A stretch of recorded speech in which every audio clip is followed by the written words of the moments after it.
The question is, do I get more heat by having the sun beam through the windows or by blocking the windows and keeping the heat in?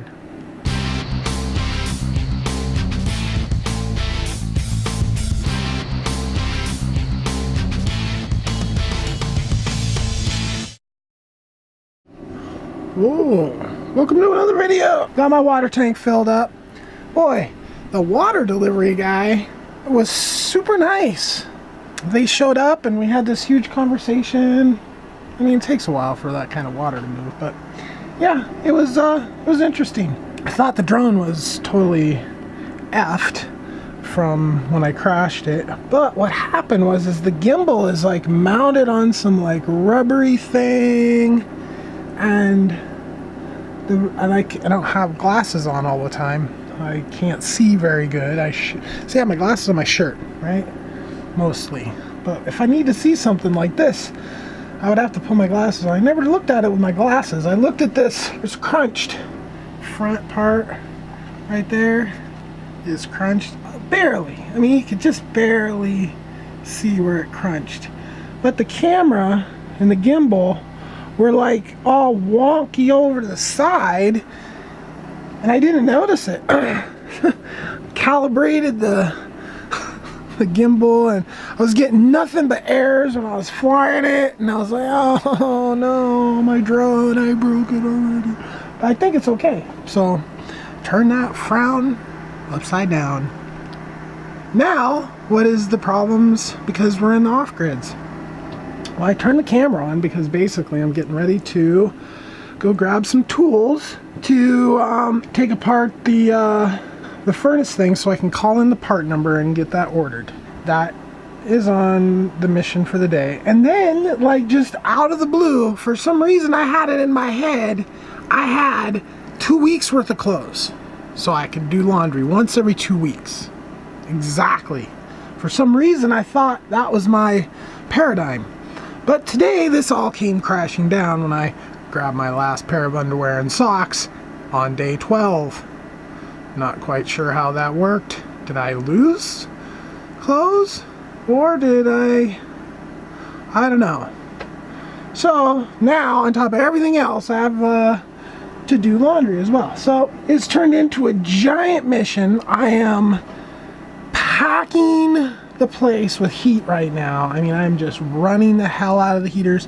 I got it up to 73 the heaters, basically the one little electric heater that's right there, this one here, this Honeywell one. Yeah, okay, so that's what I'm surviving on. And the oven, not good. Oven's on 450 degrees. I crank it up, I pump the fumes out for, you know, not like that long, a few times, and I turn it off, and then I just let that heat radiate. So that's kind of the game plan right now. The sun's out, it's beaming through the windows. The question is, do I get more heat by having the sun beam through the windows or by blocking the windows and keeping the heat in? I don't know, but the cats like to look out. So I'm warming it up a lot right now, warmer than I really need it, because I'm about ready to have to turn everything off and leave. That'll mean there's no heat in here for the cats, which is not what I like to do. And I mean, it gets cold now. It's not as cold right now, luckily. The temperatures have risen a little bit, and I think I actually have 2 days in the next 10 days where it doesn't even go below freezing all day. So super awesome timing. I've got, you know, heater issues, furnace is broken, I got to replace that thing, and that is going to involve turning all the propane off to the trailer, taking this whole thing apart.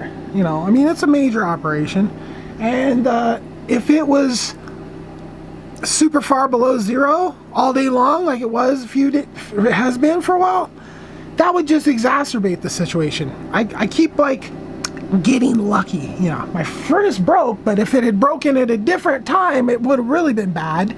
Like before I bought the little heater and when it was hella cold. That would have been really bad. But fortunately that didn't happen. But But now I gotta replace the furnace. Have I ever replaced the furnace in an RV before? Nope. Have I ever replaced a furnace? Nope.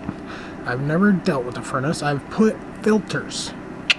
I put filters on the furnace. Okay, that's my furnace experience. And then I've called the furnace guy. This is the tale of the Guda changing the furnace. Running the exhaust under the trailer from the generator.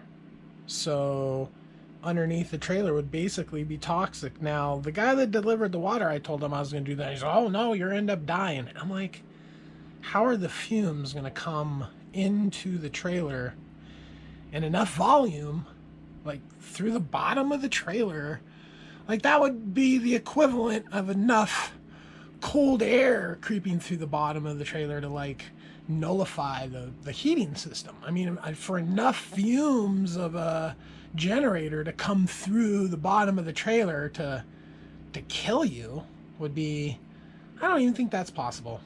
I ran the thing underneath the trailer all night. I didn't smell the thing. I'm super sensitive to smells. Like right now I'm heating the place with the stove and I can totally freaking smell the vapors, and I turn on the fan and evacuate them, and I don't leave it on if I'm going outside. I don't leave it on unless I'm just like literally going outside and coming right back in again. I mean, propane fumes are dangerous, which I don't think outside the trailer, even captured underneath the trailer, I don't think is going to create enough of a danger to where, I don't know. If you have a different opinion, leave it in the comment section below. I would love to hear it, because I'm not trying to die, but blowing that exhaust out of the trailer, it just does a lot of different things. It obviously keeps the bottom side of the trailer from freezing, and it gases the critters that might want to live underneath there. So, I mean, I woke up this morning to a damn dead mouse at my chair. Now, I'm lucky I didn't wake up to a dead mouse at the foot of my bed. Lucky it was in my chair. And lucky they didn't, like, make it bleed all over the place.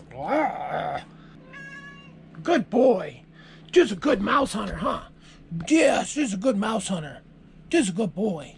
Whoa, yes he is. Is it all clear under there? Good boy. You just let me know. And now he'll be over here like 50 times a day. Oh, I gotta go down there. Well, I gotta go down. And there'll never be another mouse, because now the mice can smell the cat back there and they'll be like, ah! So anyway, yeah. It's always something in the off-grids. This is how my day started the other day. I get up. I'm walking. Just getting up. And I turn around.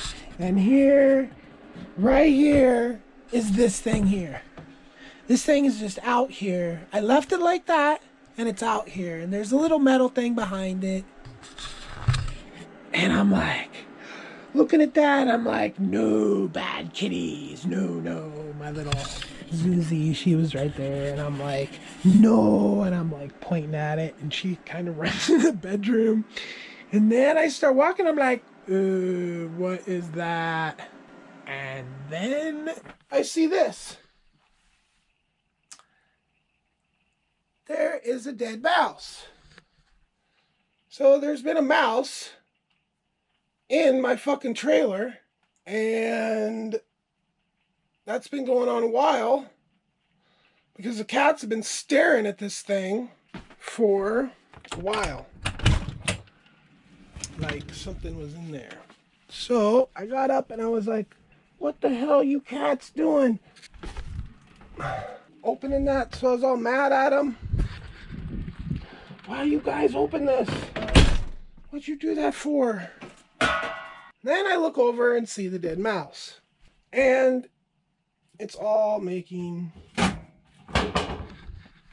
lot more sense when you just got done catching the mouse and killing that you have been stalking for months.